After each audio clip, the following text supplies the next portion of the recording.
तिथं शिवाजीराव आढळराव पाटील त्या हे जे प्रमुख आहेत माडाचे ते त्यांना कॅबिनेट मिनिस्टरचा दर्जा आहे आणि ते खासदार आहेत, त्यांची नावं टाकावी लागतात.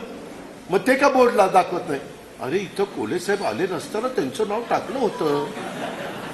काय म्हणजे ठीक आहे ना बाबा, तुम्हाला मोबाईल तुम्हाला काय दाखवतो तुमचा अधिकार आहे, पण काही मागचा पुढचा विचार करायचा नाही. ब्रेकिंग न्यूज, ब्रेकिंग न्यूज हा माझ्या एकट्या पक्षाचा कार्यक्रम असता तर गोष्ट वेगळी, परंतु आज हे सगळे कार्यक्रम हे सार्वजनिक नवीन पुलाचं उद्घाटन, वाडा राजगुरू हुतात्मा राजगुरू वाडा स्मारकाचं भूमिपूजन, प्राथमिक आरोग्य केंद्र हे समाजाचं आहे, त्याच्यामध्ये मध्यवर्ती प्रशासकीय इमारत ही आपल्या सरकारची आहे, त्याच्यामुळं लोकप्रतिनिधींची नावं तिथं टाकावी लागतात.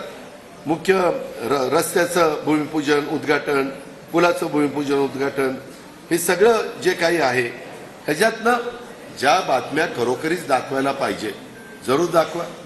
मध्ये मला एखादी मी बातमी बघितली बरं का, अमुक अमुक राष्ट्रवादी काँग्रेस पक्षाचे अजित पवारांचे जवळचे आमदार असं कुणाला भेटायला गेले आणि त्या आमदाराला फोन केला, काय रे दादा मी इथेच आहे, मी कुठे गेलोच नाही, मी कशाला कुठे जातोय?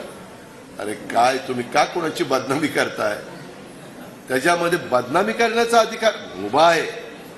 काय बातम्या दाखवाव्यात? सत्य बातम्या, खऱ्या बातम्या त्या ठिकाणी दाखवल्या पाहिजे, त्याच्याबद्दल दुमत नाही.